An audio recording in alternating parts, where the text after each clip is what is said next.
जय श्री कृष्ण माऊली. बघा, तुकाराम बीज झाली, एकनाथ षष्ठी पण संपली. आता आपल्याला कुठे वळायचं आहे माहितीये? अयोध्येकडे, राम जन्मासाठी. पण एक प्रवचन ऐका. राम जन्मानंतर आधी ज्ञानेश्वर माऊलीच्या ओवीवर प्रवचन नक्की ऐका. वसुदेव सुतं देवं कंसचानूरमर्दनं देवकी परमानंदं कृष्णं वंदे जगद्गुरुं. बालकृष्ण महाराज की जय. ध्वजस्तंभावरी वानरू, तो मूर्तिमंत शंकरू, सारथी शार्दूल धरू अर्जुनेशी. देव आणि भक्त यांच्या प्रेमाबद्दल सांगितलेला आहे. पहिली ओवी काय आहे?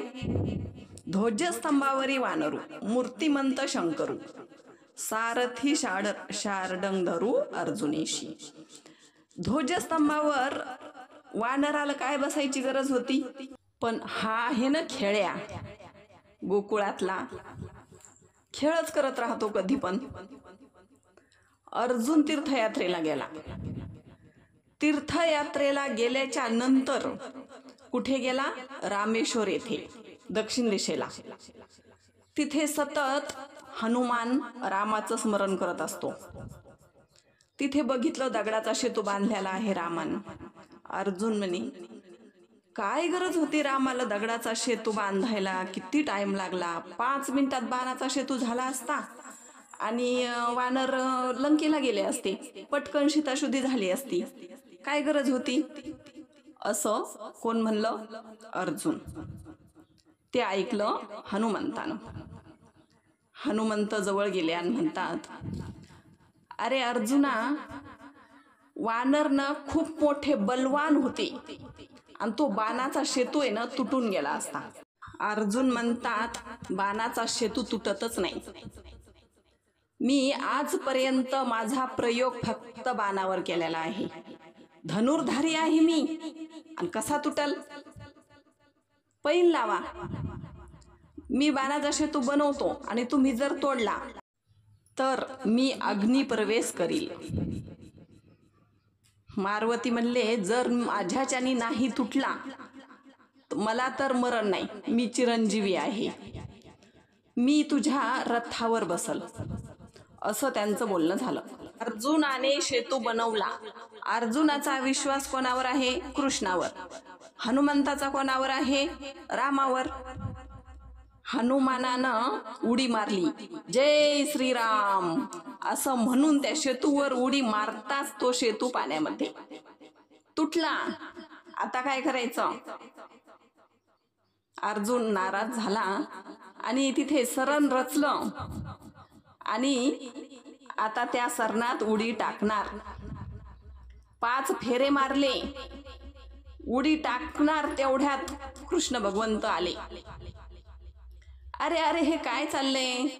तुम्ही का अग्नी प्रवेश करतायत? ब्राह्मणाचं रूप घेऊन आले बरं का, असं नाही.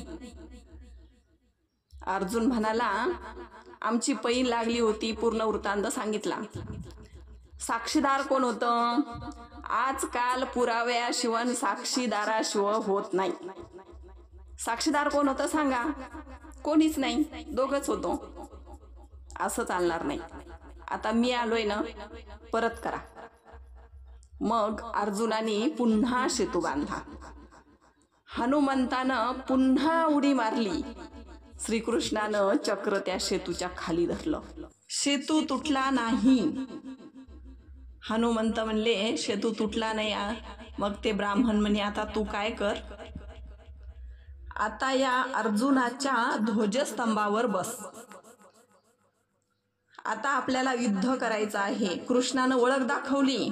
नंतर रामरूप हनुमानाला दाखवलं, कृष्णरूप अर्जुनाला दाखवलं आणि सांगितलं, आपल्याला दुष्ट लोकांचा नाश करायचा आहे. आता युद्ध होणार आहे. तर हनुमंता, तुला आता ध्वजस्तंभावर बसायचा आहे. म्हणून म्हणतात ध्वजस्तंभावरी वानरू मूर्तिमंत शंकरू सारथी शार्दूल अर्जुनेशी. बघितलं ना कसे खेळ खेळतो हा. कसं हनुमानाला आणायचं इकडं कुरुक्षेत्रावर, ही आयडिया होती याची. युद्ध कोणाचं आहे?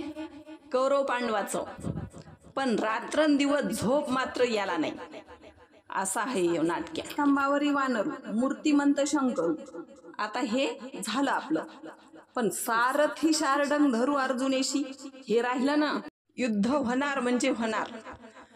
मग शकुनी म्हणतो दुर्योधना कृष्णाकडे जा आणि आपल्याला त्यांची मदत माग. अर्जुनाच्या आधी जा बरं. चलाकी अहो चलाकी कामी येत नाही हो. जे भोळ माणूस असतं ना तेच चांगलं असतं. दुर्योधन द्वारकेमध्ये गेला. कृष्ण झोपलेले होते. दुर्योधन म्हणाला पायाकडून बसणं काही योग्य वाटत नाही बाबा, आपण डोक्याकडूनच बसावं. म्हणून देवाच्या डोक्याकडून दुर्योधन बसला. तेवढ्यात अर्जुन आला. अर्जुन बसला पायाकडून. कृष्णाची झोप झाली, जांभळी दिली आणि डोळे उघडले आणि समोर अर्जुन दिसला. अर्जुन दिसला. अरे अर्जुना कधी आलास? मला तर माहिती पण नाही. कारण त्याला डोक्याकडचे दिसलेच नाही ना दुर्योधन. दुर्योधन म्हणाला देवा मी आधी आलो आणि तू मला विचारलंच नाहीस. कृष्ण म्हणाले गड्या माझी काही चूक नाही. मला जे समोर दिसलं मी त्याला बोललो. बोल तू आधी आलास ना, तुला काय पाहिजे ते माग. दुर्योधनाने सांगितलं आता युद्ध होणार आहे आणि मला तुमची मदत हवी आहे. अर्जुन म्हणे मला पण तेच पाहिजे बाबा, तुमची मदत हवी आहे म्हणून मी पण त्याच्यासाठी झालेलो आहे. पण आधी दुर्योधन म्हणला मी मागणार कारण मी आधी आलो. दुर्योधन ठीक आहे बोल काय पाहिजे तुला दुर्योधना? एक सैन्य एकीकडं आणि मी एकटा एकीकडं.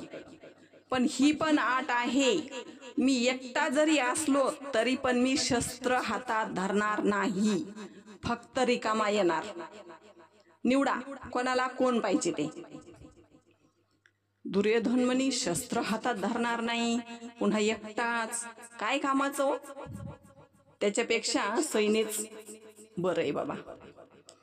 मग दुर्योधनाने सैन्य मागितलं. अर्जुना तुला काय पाहिजे? अर्जुन म्हणले देवा मला तूच हवा आहेस रे. तू धनुष्य बाण हातात नाही धरला तरी चालेल, पण मला फक्त तू हवा आहेस, मला दुसरं काही नको. देवा माझं सारथ्य केलं ना तरी बस झालं रे. तू जर सारथी असन तर मला कशाची गरज आहे सांग ना. तू जर वाट दाखवायला असशील मला हाताल धरून तर मला कशाची गरज आहे. मागे पुढे उभा राहे सांभाळीत, आलिया आगाद निवाराया. मोठे मोठे आघात असले तरी पण तू निवारण करणार आहेस ना, मग मला दुसरं काही नको. काय करू त्या सैन्यांना घेऊन, मला फक्त तू हवायस. देखा नवलतया प्रभूचे, अद्भुत प्रेम भक्ताचे, जे सारथ्यपण पार्थाचे करी तू असे. काय सांगावं या भगवंताचं नवल, काय काय नाही करत भक्तासाठी काही समजत नाही.